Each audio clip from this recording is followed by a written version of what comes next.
नमस्कार दोस्तों, स्वागत है आप सभी का एक बार फिर से हॉन्टेड स्टोरी चैनल में। तो गाइस, अभी तक आपने चैनल को सब्सक्राइब नहीं किया, सब्सक्राइब कर लीजिए। हम आपके लिए नई हॉरर स्टोरी वीडियो लाते रहेंगे। मेरा एक दोस्त है जिसका नाम आकाश था और हम दोनों बचपन से ही बहुत अच्छे दोस्त थे। कॉलेज में आने के बाद आकाश की जिंदगी में एक लड़की आई जिसका नाम आर्या था।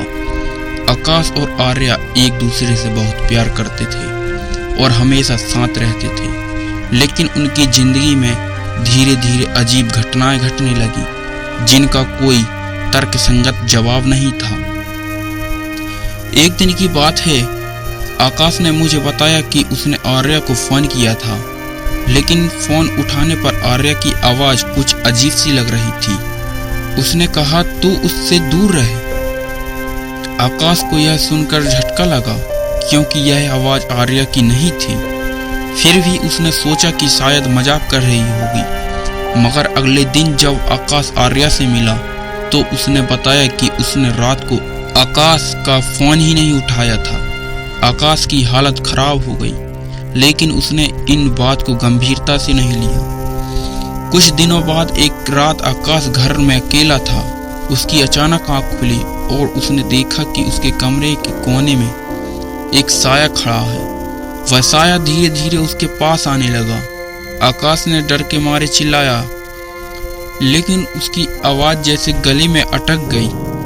वह साया उसके बिस्तर के पास आकर खड़ा हो गया और बोला, तू आर्या से दूर नहीं होगा तो मैं तुझे बर्बाद कर दूंगा। फिर आकाश ने नमाज पढ़नी शुरू की और वह साया गायब हो गया। अगले दिन आकाश ने मुझे यह सब बताया और हम दोनों बहुत डर गए। हमने यह बात किसी और से नहीं कही क्योंकि हमें लगा लोग मजाक उड़ाएंगे। फिर एक दिन आकाश ने आर्या से मिलने का फैसला किया और जब वह उसके घर पहुंचा तो आर्या की मां ने दरवाजा खोला। अंदर जाते ही आर्या ने अजीब तरीके से बात करना शुरू किया और बोली, तू फिर यहाँ आया, अब तू बचेगा नहीं। आकाश को यह सुनकर बहुत डर लगा क्योंकि आर्या की आवाज वही थी जो उसने उस रात फोन पर सुनी थी। उसने सोचा कि अब कुछ बहुत बुरा होने वाला है। उसी रात आकाश के साथ एक और घटना घटी। वह देर रात तक अपने कमरे में था। जब अचानक से कमरे की सारी लाइट्स बुझ गईं, तभी एक तेज हवा चली और कमरे का दरवाजा खुद ब खुद खुल गया। दरवाजे पर वही साया खड़ा था। आकाश ने अल्लाह का नाम लेकर नमाज पढ़नी शुरू की, लेकिन इस बार वह साया गायब नहीं हुआ।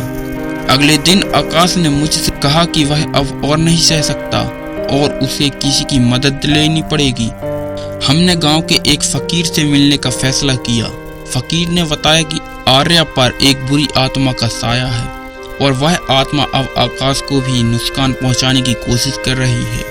फकीर ने कहा कि अगर वह आकाश और आर्या को साथ देखेगी तो उसकी जान को खतरा हो सकता है। फकीर ने कहा कि एक दरगाह है जहां जाकर मन्नत मांगनी होगी, तभी इस आत्मा से छुटकारा मिलेगा।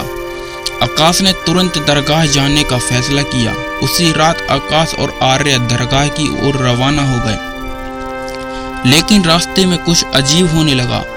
बाइक अचानक बंद हो गई और चारों ओर गहरी धुंध छा गई। तभी आकाश ने देखा कि वह सामने वही साया खड़ा है जिसने उसे पहले भी धमकाया था। आकाश ने आर्या को पीछे देखने को कहा, लेकिन जब उसने पीछे देखा तो आर्या की आंखें बंद थीं और वह बेहोश हो गई थी। आकाश ने तुरंत उसे बाइक पर वापस बैठाया और जैसे तैसे दरगाह की ओर बढ़ा, लेकिन रास्ते में उनकी बाइक एक बड़े पेड़ से टकरा गई और दोनों की मौके पर ही मौत हो गई। जब यह खबर मुझे तक पहुंची, मेरा दिल टूट गया। आकाश और आर्या अब इस दुनिया में नहीं थे।